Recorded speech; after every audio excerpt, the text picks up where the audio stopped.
ఇప్పుడు మనము పరీక్షల్లో వచ్చేటటువంటి షార్ట్ ఆన్సర్ క్వశ్చన్స్ ఎలాగా మనం ఆన్సర్ చేయాలి? మనం ప్రధానంగా సివిల్ సర్వీసెస్ ప్రిలిమినరీ గురించి, అలాగే గ్రూప్ 1 సర్వీసెస్ ప్రిలిమినరీ గురించి, అలాగే అనేక రకాలైనటువంటి జాబ్ ఎగ్జామినేషన్స్, అది బ్యాంకులో ఉండేటటువంటి జాబ్ ఎగ్జామినేషన్స్ గురించి, పీవీఓస్, క్లరికల్ కూడా, అదేవిధంగా రైల్వే రిక్రూట్మెంట్ బోర్డులో ఉండేటటువంటి ఎగ్జామినేషన్స్ గురించి, అలాగే మరి డిఫెన్స్ సర్వీసెస్లో ఉండేటటువంటి ఎగ్జామినేషన్ గురించి, పోలీస్ రిక్రూట్మెంట్ గురించి, వీటన్నిటికీ మొట్టమొదటిగా మనం చూడవలసింది ఏంటనంటే అందులో ఉండేటటువంటి హిస్టరీ సిలబస్లో మనం నేర్చుకున్నటువంటి టాపిక్ ఉందో లేదో చూసుకుని దీని ప్రకారము ఈ ఎగ్జామినేషన్కి ప్రిపేర్ అవ్వాలి. ప్రధానంగా నేను ఇక్కడ ఐఏఎస్, దట్ ఈ సివిల్ సర్వీసెస్ సిలబస్ని బట్టి, గ్రూప్ 1 సర్వీసెస్ సిలబస్ని బట్టి ఉండేటటువంటి సిలబస్ ప్రకారము ఈ ఎగ్జామినేషన్ ప్రిపరేషన్కి కావలసినటువంటి మెటీరియల్ అంతా కూడా మీకు ఈ గుప్తుల సామ్రాజ్యం గురించి పూర్తిగా ఉండేటటువంటి విభాగాలన్నీ కూడా ముందుండేటటువంటి ఆ వీడియోస్లో నేను మీకు అందించగలిగాను.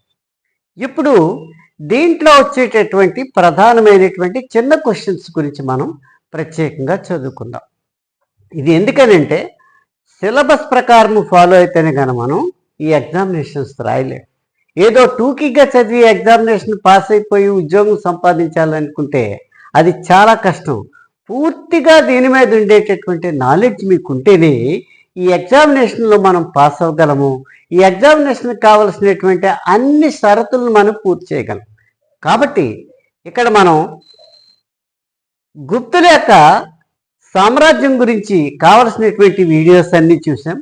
దీంట్లో వచ్చేటటువంటి చిన్న ప్రశ్నల గురించి మనం ప్రస్తుతం డిస్కస్ చేద్దాం. ఇవి అనేక రకాలైనటువంటి పోటీ పరీక్షలకు, ఉద్యోగానికి కావలసినటువంటి పోటీ పరీక్షలకు ఉపయోగపడతాయి.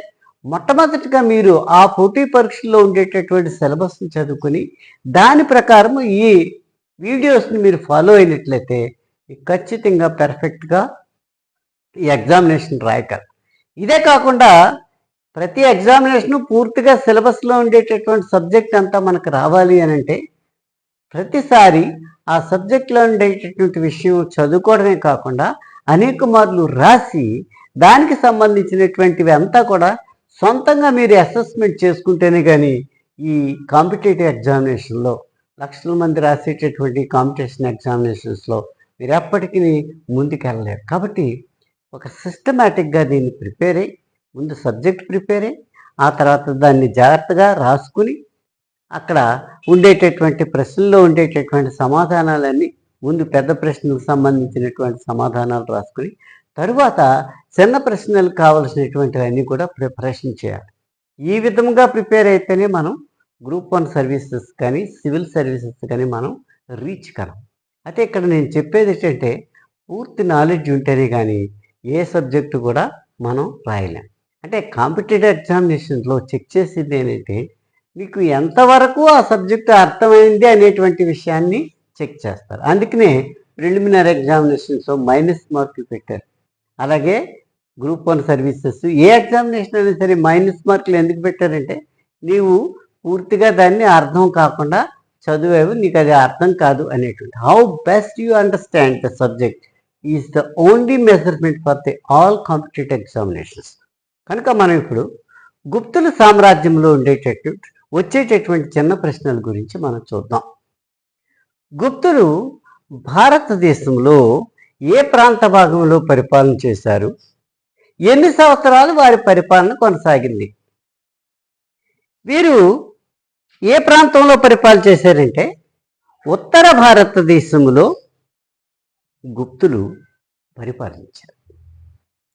అయితే వీళ్ళు ఎన్ని సంవత్సరాలు పరిపాలించారంటే క్రీస్తకం 500 సంవత్సరం వరకు వీరి యొక్క పరిపాలన కొనసాగింది. రెండో ప్రశ్న చూస్తున్నట్టయితే గుప్తుల మొదటి పాలకులు ఎవరు? అంటే గుప్త వంశాన్ని స్థాపించినటువంటి వాడు శ్రీగుప్తుడు అనేటువంటి వాడు. ఆ మొట్టమొదటి పరిపాలించినటువంటి అతని కుమారుడు అయినటువంటి ఘటోత్కచగుప్తుడు అతని తర్వాత పరిపాలించాడు. అయితే భారతదేశంలో గుప్తుల పరిపాలన మొదటిగా ఎక్కడ జరిగింది, ఈ విషయం మాత్రం చరిత్ర స్పష్టంగా చెప్పలేకపోతుంది. వీరు సామంతులుగా ఉండి రాజ్యాధికారానికి వచ్చారా, లేకపోతే వీరే సొంతంగా తమ యొక్క ఇండిపెండెంట్గా ఉండేటటువంటి రాజ్యాన్ని స్థాపించగలిగారా అనేటువంటి విషయము చరిత్ర స్పష్టంగా చెప్తుంది. గుప్తుల మూడవ రాజు ఎవరు? గుప్తుల వంశంలో మూడవ రాజు అయినటువంటి వాడు మొదటి చంద్రగుప్తుడు.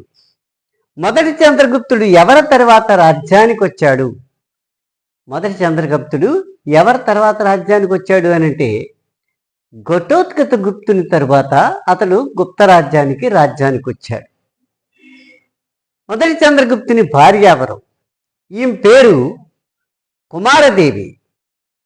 ఈ కుమారదేవి ఏ వంశపాలకులకు రాణి? వారి భూభాగం ఎక్కడుంది? వీరి భూభాగం అనేటువంటిది లిచ్చావి భూభాగం.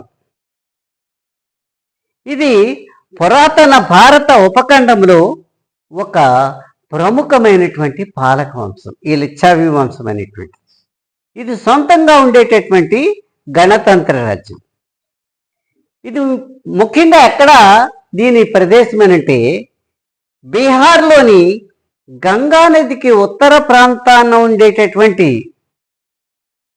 వజ్జీ మహాజనపదంలో భాగంగా ఈ లిచ్చావి రాజ్యం ఉండేది. ఈ రాజధాని కూడా వైశాలి అనేటువంటి రాజధాని.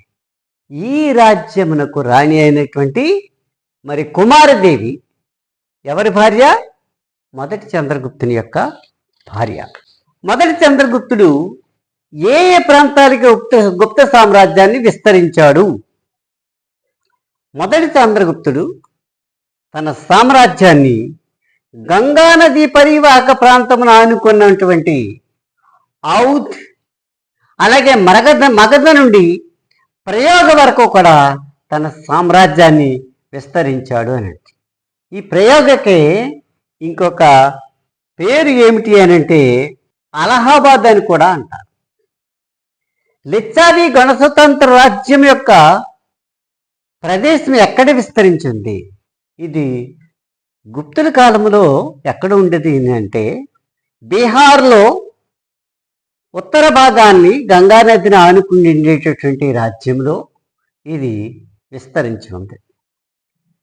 కుమారిదేవి యొక్క వివాహము మొదటి చంద్రగుప్తునితో జరిగిన తర్వాత మరి లిచ్చావి రాజ్యం యొక్క పరిస్థితి ఏమైంది అని అంటే ఈ లిచ్చావి రాజ్యాన్ని మొదటి చంద్రగుప్తునికి రాజ్యానికి కలపబడింది. గుప్తుల శకాన్ని ఎవరి తర్వాత మొదలు పెట్టారు, ఎవరి నుంచి మొదలు పెట్టారు అనేటువంటి విషయం మీకు తెలుసా? ఈ గుప్తుల శకము మొదటి చంద్రగుప్తునితో మొదలు పెట్టారు అనేటువంటి విషయం చరిత్రలో ఉంది. అయితే ఇప్పుడు గుప్తుల రాజ్యస్థాపకుడు ఎవరు? శ్రీగుప్తుడు. శ్రీగుప్తుడి తర్వాత గుప్తుల శకస్థాపకుడు ఎవరు? మొదటి చంద్రగుప్తుడు. ఈ గుప్తుల శకము ఎప్పుడు మొదలైంది? మొదటి చంద్రగుప్తుని కాలంలో క్రీస్తు శకము 320లో ఈ గుప్తుల యొక్క శకము మొదలైందనేటువంటి విషయం మనం చేసినటువంటి చరిత్ర గణాంకముల ద్వారా, చరిత్ర విభాగముల ద్వారా మనకు తెలుస్తుంది.